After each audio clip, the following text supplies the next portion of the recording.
Hi, how you doing? Welcome to today's lesson. Today we're looking at volume of prisms, okay? So this would help if you've seen how to do volume of cuboids first. But if you haven't, no worries. By the time you get here, you should have done cuboids by now. So we're looking at volume, okay?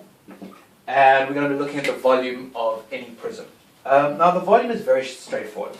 The volume, some people like to learn different formulas for different volumes, okay? So they learn for prism, okay, for a triangular-based prism, they have a certain formula. For a rectangular-based prism, they have a certain formula. For a circular-based prism, which is just a cylinder, they have a different formula, okay? I like the general idea. Now, the volume of a prism, okay, is equal to the area of the base times the height. The area of the base times by the height of the prism. Okay, that's it. Area of base times height. I don't care what type of prism you've got. You can have a hexagonal base prism, okay, where you've got a hexagon at the base and it's a vertical prism, okay, so it's a hexagon like this, alright? So there, if that side's facing towards you, that's a hexagon, okay? No worries. Area of the hexagon times by the height of the prism. Okay, so what I think of this, well, let me draw it and show you. Okay, so let's start. I'm going to draw this freehand, okay? And I'm going to start with a right angle triangle, okay? And then this thing is extending back like this, okay? So it's extending back like that, and it's parallel to that there. On the notes, I've got this part, which I'm going to draw in. I've got the back corner, which you can't see, this back vertical corner of the triangle, and this back base corner of the triangle. Okay, so I hope you can see that, a 3D thing. Okay, so there it is. Alright, now the measurements that I've got for this is 4 centimeters high, 3 centimeters wide, and 10 centimeters deep. 10 centimeters deep. Okay, now I say base, and everyone understands base is something that you sit on. If you have the base of a building, okay, it's at the bottom, okay, the base of a Lego block, it's what it's sitting on. So when I say base, everyone goes, oh, so that rectangle at the bottom is the base. No, okay? We like to draw it like this so we can see the shape that we're looking at, okay? If I had to draw it with the two triangles parallel to the two triangles with them facing that way, I'd only see a rectangle, okay? Or if I had to draw it with the triangle at the bottom, and the thing was standing upwards, I'd also only see a rectangle. Are you with me? Okay. So I had to cheat it and draw it with the base facing forward. But this is our base. Always take the non-rectangular shape as your base. So I'm going to color it in here. That is my base.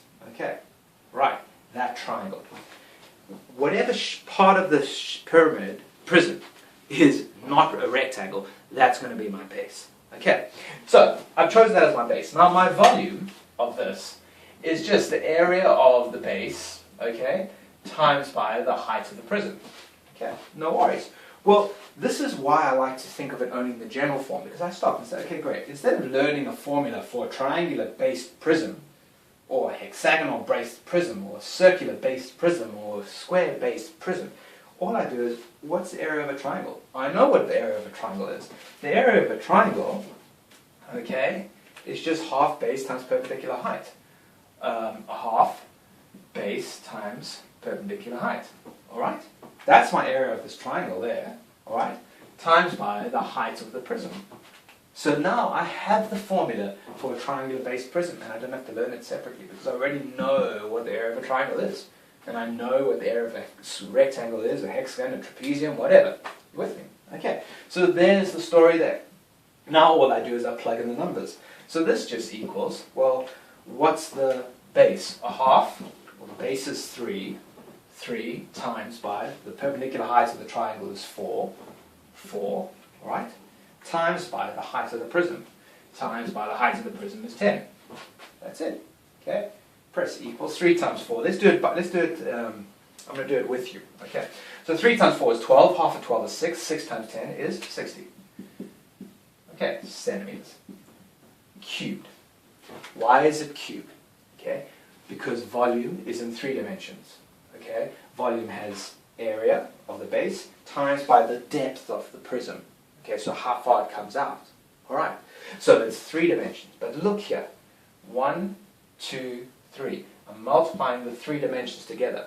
Okay? If you do x times x times x, what do you get? You get x cubed. So if I do centimeters times centimeters times centimeters, what do I get? I get centimeters cubed. Volume is 3D, so it's cubed. Are you with me? Alright. Let's look at one more on the next page. Okay?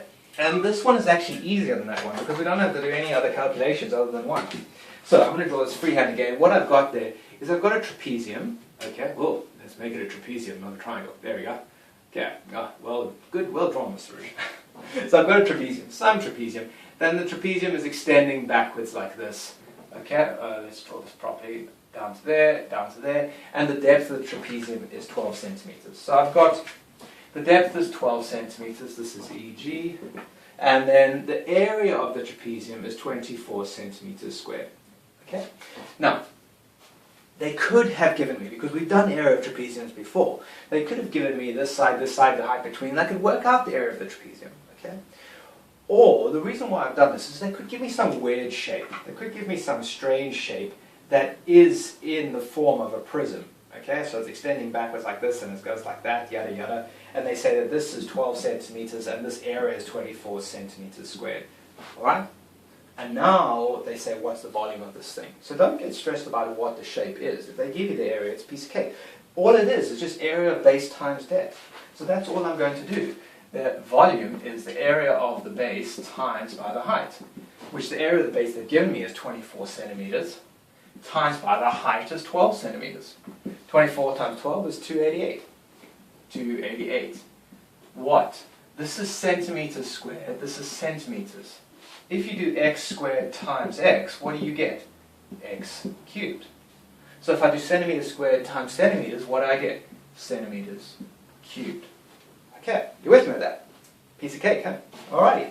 So, that's the volume, working out the volume. If they give me already the area of the base, let's move it one step further. Okay, so this is probably what I'd expect year 8s and year 9 to be able to cruise through. Okay, now well, let's talk about just up the ante a bit. They say, what is the mass? They give you the density, how much does the prism weigh? Now this is just an extra bit of thing that you have to learn. And the weight is just the volume times the density, right? Okay, I've seen them ask this before, alright? It depends on your exam board whether they'll ask you something like this, whether they'll expect you to know this in maths, okay? You must double check with your teacher, but I have seen this asked before in the UK. So the weight is the volume times the density, so all that I'm doing, well the density in the question I've given you there is 8 grams per centimeter cubed. So my volume is 288 centimeters cubed, times by my density is 8 grams per centimeters cubed. My answer is 2304, is that right? Yeah, grams. Or if you convert this to kilograms, 2.304 kgs. Alright, piece of cake, huh? Okay. So just be careful about this extension. Go find out whether you actually have to do it. I'm not 100% sure if you have to do it. Varies in different situations. Depends where you're watching this, okay? So wherever you are, hello. Okay. Come back and watch some more, and remember, I'm here for you.